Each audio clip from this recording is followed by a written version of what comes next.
तो भाई लोग कैसे हो। आज मैं आप लोग के लिए नागराज की स्टोरी लेके आया हूँ, खूनी जंग। चलिए कहानी स्टार्ट करते हैं। अमेरिका से यूरोप जा रही फ्लाइट में महान हस्तियाँ सफ़र कर रही है। सर, सबसे आगे वाली रॉ में नागराज सफ़र कर रहा है। ग्रेट विलियम का खात्मा करने वाला नागराज। यस सर, खत्म कर दो उसे। Okay sir. नागराज को 4 गार्ड्स ने घेर लिया। खड़े हो जाओ, कोई गलत हरकत ना करना। विमान में सफ़र कर रहे यात्री स्तब्ध देखते रहे। स्टैन गन के साय में वे नागराज को विमान के इमरजेंसी गेट के पास ले आए। जल्दी यहाँ से बाहर कूद जाओ नागराज। मैंने यहाँ कुछ किया तो गोलीबारी में कई निर्दोषों की जान जा सकती है, इससे अच्छा तो बाहर कूद जाता हूँ। और नागराज आगे बढ़ गया। जय गुरु गोरखनाथ। उसने विमान से छलांग लगा दी। अब नागराज आकाश की अनंत गहराइयों में डूबता जा रहा था। मुझे मानवता की भलाई के लिए जिंदा रहना है, मगर कैसे? नागराज ने ऐसी विकट परिस्थिति में भी अपने होश नहीं खोए थे। एकाएक नागराज की कलाइयों से नागरस्सी निकली और ये नागानंद और नागनाथ कहाँ चले? नागानंद और नागनाथ दोनों नागराज के शरीर में वास करने वाले असंख्य नागों को के प्रमुख हैं। फिर हवा में ही नाग आपस में गुथने लगे और देखते ही देखते नागरस्सी ने पैरासूट का रूप धारण कर लिया। ओह नागानंद, नागनाथ, तुमने नागराज की नहीं, मानवता की रक्षा की है। पैरासूट नागराज के लिए इस समय फ्रांस की राजधानी पेरिस के ऊपर मंडरा रहा था। एक गैम्बलिंग फाइट एरिना के बाहर एक फोटोग्राफर लड़की ने नागराज को अजीबोगरीब पैरासूट के सहारे उतरते देखा तो उसने नागराज की फ़ोटो खींच ली। क्लिक। अरे यह कैसा पैरासूट है? गैम्बलिंग फाइट एरिना, अखाड़ा जिसमें जुआरी 2 पहलवानों पर पैसा लगाते हैं। नागराज उस सुंदर लड़की के पास ही उतरा। क्लिक। सभी नाग वापस उसकी कलाई में समाने लगे। नागराज के सामान्य होने पर, हेलो नागराज, मेरा नाम टीना है, मैं वर्ल्ड टुडे की चीफ रिपोर्टर हूँ। हेलो। टीना ने नागराज को उसके नाम से पुकार कर स्तब्ध कर दिया। उनके चारों तरफ भीड़ लग गई थी। मेरे ख्याल में इस भीड़ को देखते हुए हमें अंदर चलना चाहिए, वहीं सब बातें होगी। चलो। प्रेस कार्ड दिखाकर वह नागराज को रिंग के बिल्कुल पास ले आई। अभी यहाँ कैफ़ी और क्रो में गैम्बलिंग फाइट होने वाली है, मैं उसी को कवर करने यहाँ आई हूँ। गैम्बलिंग फाइटर कैफ़ी, इसी से मिलने तो मैं यूरोप से यहाँ आया हूँ, लेकिन तुमने मुझे पहचान कैसे लिया? नागराज, हमारे न्यूयॉर्क संवाददाता ने विलियम और तुम्हारी जंग की पूरी जानकारी मुझे भेजी थी, जिसमें तुम्हारे फोटोग्राफ्स भी थे। लेकिन नागराज, तुम इस समय पेरिस में कहाँ से टपक पड़े?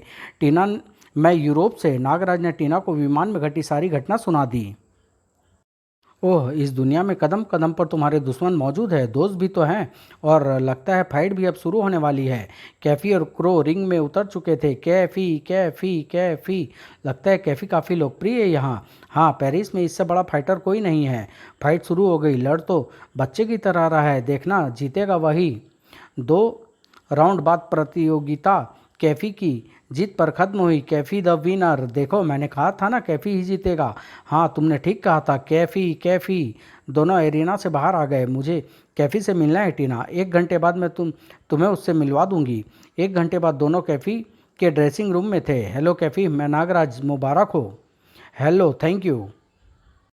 कहो कैसे आना हुआ? मुझे न्यूयॉर्क के डॉन ने भेजा है। मैं डिसिल्वा के पहलवान सोलो से गैम्बलिंग फाइट करना चाहता हूँ। कैफी ने डॉन की चिट्ठी पढ़ी।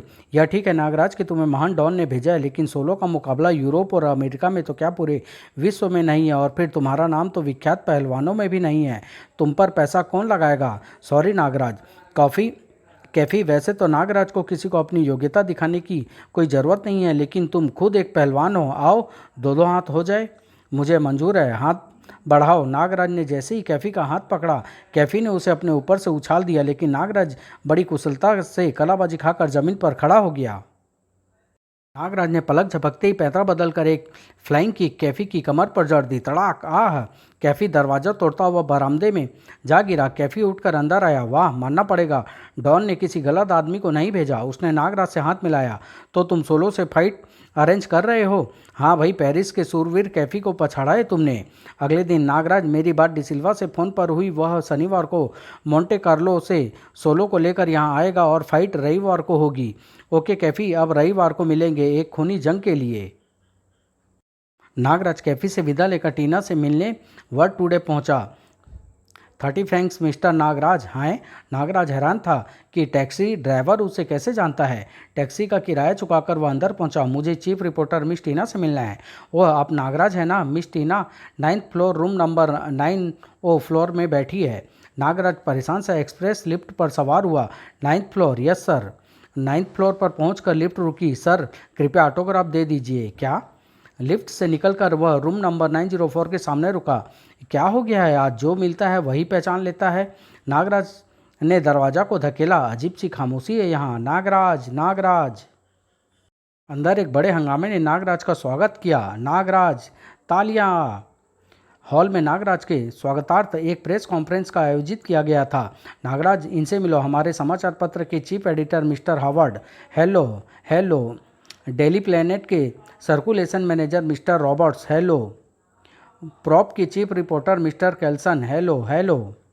और जान पहचान के इस लंबे दौर के बाद नागराज प्रेस संवाददाताओं के सवालों का जवाब देने के लिए खड़ा हो गया। नागराज, आप यूरोप कैसे पहुंचे? नागराज, आप यूरोप किस लिए आए हो? नागराज, बुलडॉग सांगो और विलियम के बाद अब तुम्हारा निशाना कौन है? आपने एक साथ इतने सवाल पूछ लिए, मैं सबको जवाब बारी बारी से देता हूँ। नागराज ने सर्वप्रथम उन्हें अपने पेरिस में आश्चर्यजनक ढंग से उतरने की घटना सुनाई। मैं यहाँ मानवता और यूरोप वासियों की भलाई के लिए आया हूँ और मेरा पहला निशाना है आगामी इतवार को मोंट कार्लो का मशहूर पहलवान सोलो। क्या यूरोप में आपका कोई और भी लक्ष्य है? नहीं, यह मैं अभी नहीं बताऊंगा। मेरा कार्य प्रणाली अत्यंत गुप्त होती है। नागराज, हम सब आपकी असाधारण शक्ति का प्रदर्शन देखना चाहते हैं। नागराज कुछ क्षण सोच कर बोला, देखो भाइयों, नागराज की शक्ति कोई सार्वजनिक प्रदर्शन की चीज़ नहीं है, लेकिन मैं यूरोप को अपने बंधुओं को निराश नहीं करूंगा। जो सम्मान और प्यार आप सब ने दिया है, मैं उसका बहुत आभारी हूँ। नागराज की बात समाप्त होते ही हॉल में तालियों की गड़गड़ाहट से गूंज उठा। तड़ तड़ तड़। नागराज ने ओवरकोट उतारकर अपने हाथ सीधे किए और उनकी कलाइयों से एक साथ कई नाग निकलकर हॉल में बैठे लोगों की तरफ लपके और देखते ही देखते सबके ताली बजाते हाथों से लिपट गए। कुछ तो भय से चीखी उठे, बचाओ नागराज, सांप नहीं, सांप। कृपया इनसे डरिए मत, ये मेरे आदेश पर चलते हैं और केवल गलत लोगों को ही काटते हैं। लीजिए, आप कहते हैं तो मैं इन्हें वापस बुला लेता हूँ। कहने के साथ ही नागराज ने इशारा किया और सारे नाग वापस उसकी कलाई में समाने लगे। सांपों के वापस जाने पर लोगों की जान में जान आई। ओह, जान बची। मुझे तो सांप के नाम से ही डर लगता है। मेरी तो जान ही निकल गई थी। नागराज, कुछ और दिखाओ ना। नागराज की कलाई से फिर नाग रस्सी छूटी और छत पर लगे फानुस पर लिपट गई। नागराज ने शरीर को झटका दिया और हॉल में बैठे लोगों के ऊपर से गुजरता हुआ वाह, वंडरफुल, आश्चर्यजनक, सामने की दीवार पर चिपक गया। फिर उसने नाग रस्सी वापस खींच ली, छू मंतर, और दीवार पर रेंगने लगा। फिर छत से होता हुआ वह वापस स्टेज पर उतर गया। तड़ तड़ तड़। नागराज, आप ये सब कर्तव्य कैसे करते हो? यह मेरे लिए कोई कर्तव्य नहीं, वास्तविकता है। जिस प्रकार आप जमीन पर चलते हैं उसी प्रकार मैं दीवारों पर या छत पर रेंगता हूँ।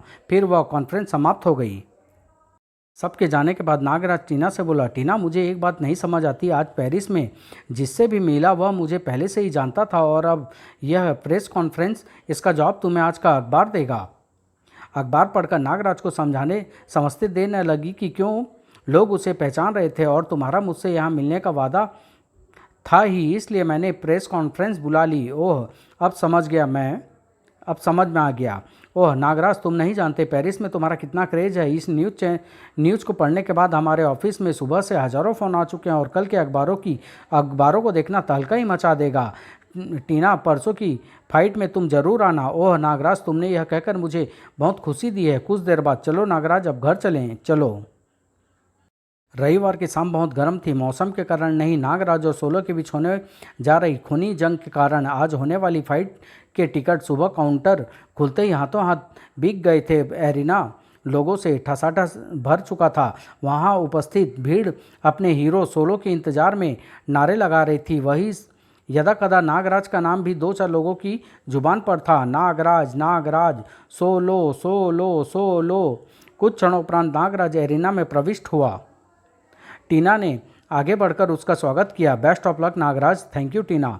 हॉल तालियों की गड़गड़ाहट और लोगों के शोर से हिल गया जब सोलो भारी सुरक्षा में एरिना में प्रविष्ट हुआ। सोलो, सोलो, सोलो रिंग में प्रविष्ट हुआ। दोनों ने अपने ओवरकोट उतार दिए। पहले राउंड का घंटा बजते ही नागराज और सोलो एक दूसरे के सामने डट गए। इसे तो 2 मिनट में धूल चटा दूंगा, पता नहीं किस स्टाइल से लड़ता है यह। कुछ क्षण नागराज को आंक कर सोलो भयानक गति से आगे बढ़ा। एक टक्कर ही काफ़ी होगी। इससे पहले कि सोलो नागराज से टकराता, नागराज फुर्ती से एक तरफ हट गया। वार खाली जाता देख सोलो संभल कर खड़ा हो गया। वह फुर्ती है इसमें, दाव पेच से काम लेना चाहिए। सोलो ने एक भयानक छलांग भरी और अब नागराज नहीं बच पाया। तड़ाक! सोलो की मजबूत पैरों की टक्कर उसकी छाती पर लगी। फलस्वरूप वह दूर जाकर गिरा। सोलो ने उसे संभलने का कोई मौका नहीं दिया। उसने झपट कर उसे उठाया और सिर से ऊपर उठाकर उछाल दिया। नागराज रेफरी से टकराया और उसे लेता हुआ जमीन पर गिरा। धड़ाम! आह! सारा माहौल सोलो सोलो के नारों से गूंज उठा। Solo solo! रिंग के बाहर खड़ा कैफी नागराज को पीटता देख परेशान था। इस तरह पीटता रहा तो यह मुझे मरवा देगा। हाय मेरा 10 लाख रुपया! इस बीच नागराज खड़ा हो चुका था। सोलो एक बार फिर उछला और नागराज को एक बार फिर सोलो की शक्तिशाली किक का सामना करना पड़ा। दर्शकों ने फिर तालियां बजाकर सोलो की सफलता का स्वागत किया। प्रलयंकाली किक के तूफान से उबरते नागराज को सोलो ने बालों से पकड़कर उठाया और ताबड़तोड़ घूंसे बरसाने लगा। बेदम नागराज की फरियाद समय के साथ सुनी गई। स्टॉप! घंटे की आवाज़ के साथ पहला राउंड समाप्त हुआ। कैफी झपट कर नागराज के पास पहुंचा।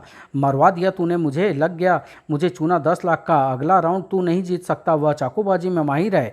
कैफी की बकवास नागराज चुपचाप सुनता रहा। तभी टीना उसके पास पहुंची। नागराज, तुम अपनी शक्ति का प्रदर्शन क्यों नहीं करते? इसको अपने नागों से डसवा दो। टीना, नागराज कभी अनैतिक लड़ाई नहीं लड़ता। कुछ क्षण उपरांत दूसरे राउंड की शुरुआत का घंटा बजा। नागराज और सोलो एक दूसरे के सामने आ खड़े हुए। यह लड़ाई तुम्हें इन चाकुओं से लड़नी है। नागराज कभी हथियारों से नहीं लड़ता। तुम इन्हें अपने पास ही रखो। रेफरी के इशारा करते ही सोलो ने पैर हवा में घुमाया, लेकिन नागराज ने उसका वह वार अपने हाथ पर रोका और एक सीधी किक उसके पेट में जड़ दी। आह! सोलो दर्द से बेहोश हो गया। अगले ही क्षण सोलो दर्द से दोहरा हो गया। अगले ही क्षण नागराज की लात दोबारा घूमी। फलस्वरूप सोलो पलटकर जमीन पर गिरा। नागराज उसकी छाती पर सवार हो गया और सोलो के मुंह पर बेतहाशा घूंसे बरसाने लगा। नागराज के खेमे में हलचल मची। बेवकूफ़ ने चाकू भी तो छोड़ दिया, वरना अभी खेल खत्म हो जाता। आज किस्मत ही खराब है। नागराज, नागराज, नागराज! इस बीच सोलो ने अपनी टांग पीछे से निकालकर नागराज की छाती पर टिका दिया और नागराज को पीछे धकेल दिया। दोनों फुर्ती के साथ खड़े हुए। पहल की सोलो ने और चाकू नागराज के पेट में घोंप दिया। जैसे वक्त ठहर गया, दर्शकों में सन्नाटा छा गया। लेकिन जब चाकू बाहर आया, सब भौचक्के रह गए। न तो वहाँ घाव था और न ही खून। ओह, इसका चाकू तो जड़ से भूजा है। यह तो धोखेबाजी है। हाय! और धोखेबाजों को सबक सिखाना नागराज को खूब आता है। नागराज ने अपना दूसरा हाथ प्रचंड वेग से घुमाया तो सोलो के पांव तक जमीन से उखड़ गए और 2 दांत भी पेट में पहुंच गए। नागराज ने हैरान और आहत सोलो को बाल पकड़कर उठाया और एक ही घूंसे में उसे रिंग के फैक्सिंग पर पलट दिया। नागराज, नागराज! नागराज ने उसके दोनों पांव पकड़कर उसे अंदर खींचा और उसके शरीर को तेजी से चारों तरफ घुमाने लगा। फिर उसके शरीर को दर्शकों की तरफ उछाल दिया। सोलो बहुत से दर्शकों को अपने साथ ले डूबा। आह! विजय श्री नागराज को लोगों ने कंधों पर उठा लिया। नागराज, नागराज! और नाचने लगे। बाद में डिसिल्वा नागराज से मिलने पहुंचा। मुझे मालूम था मिस्टर डिसिल्वा कि तुम मुझसे मिलने आओगे। मुझे तुमसे बातें करनी है। मैं तुमसे सौदा करने आया हूं। बोलो, तुम मेरे लिए लड़ोगे? तुम्हें मोटा वेतन मिलेगा। मैं किसी की नौकरी नहीं करता मिस्टर डिसिल्वा, लेकिन तुम्हारे कॉन्ट्रैक्ट की कुछ फाइट लड़ सकता हूँ। कोई पैसा भी नहीं लूँगा। शर्त एक ही होगी। वह क्या? सीमेन। तुम सीमेन के पार्टनर रह चुके हो। मुझे उसके अड्डे पर ले चलना होगा। तुम उसे जानते हो? नागराज के मुंह से सीमेन का नाम सुनकर वह हैरान रह गया। बहुत अच्छी तरह। यूरोप का सबसे बड़ा गैंगस्टर है। वो पूरे मोंटे कार्लो पर राज करता है और भी बहुत कुछ। नहीं, मैं तुम्हें उससे नहीं मिलवा सकता क्योंकि मैं अभी मरना नहीं चाहता। तुम्हें उसकी असली ताकत का अंदाज़ा नहीं है नागराज।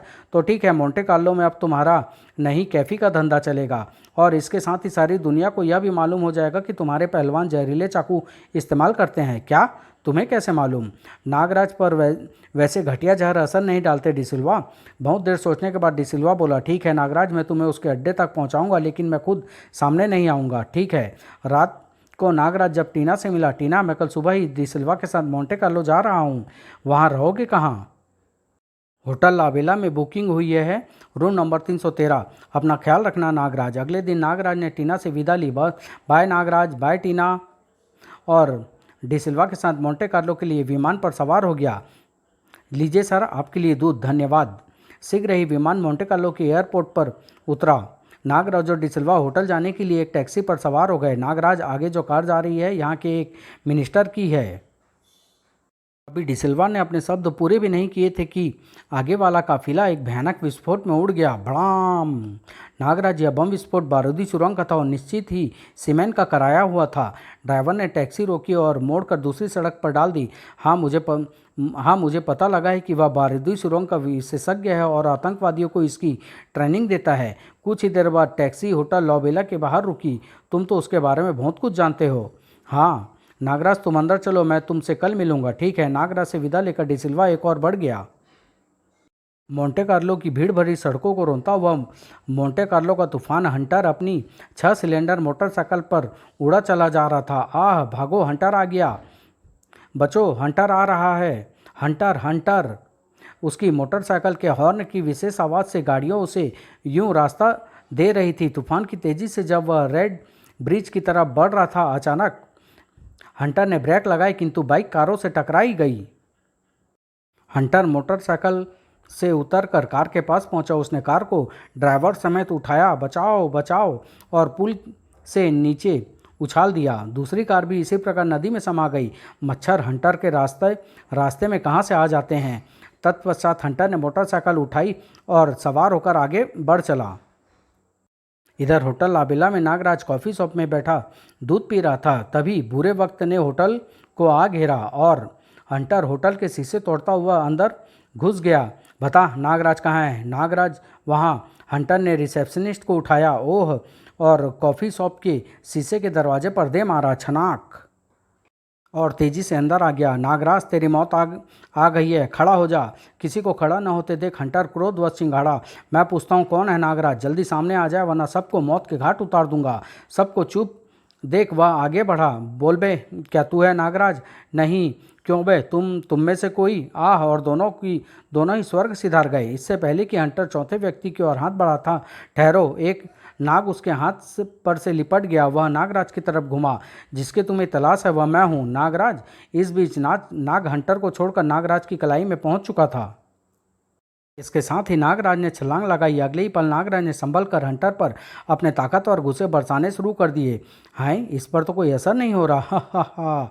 किंतु नागराज के प्रहारों का उसके फौलादी बख्तरबंद पर कोई असर न पड़ा। आह, मेरा हाथ! तभी हंटर का हाथ घुमा, आह, और नागराज के पैर धरती से उखड़ गए। वह एक और शीशा तोड़ता हुआ छनाक रिसेप्शन काउंटर के पास गिरा। हंटर ने एक बड़ी टेबल उठाई, लेकिन इससे पहले कि वह उससे नागराज को कोई चोट पहुंचाता, नागरसी ने टेबल समेत हंटर को जकड़ लिया। हंटर ने अपनी शक्ति का हल्का सा प्रदर्शन किया, जिसके कारण नागों की पकड़ एक दूसरे के शरीर से छूटने लगी और अगले ही क्षण वह नागराज के अविजित नागों की पकड़ से आज़ाद था। ओह, मेरे नाग असफल रहे। इसके साथ ही पत्थर की भारी मेज उसने नागराज की तरफ उछाल दी। नागराज एक तरफ हटकर उससे बचा।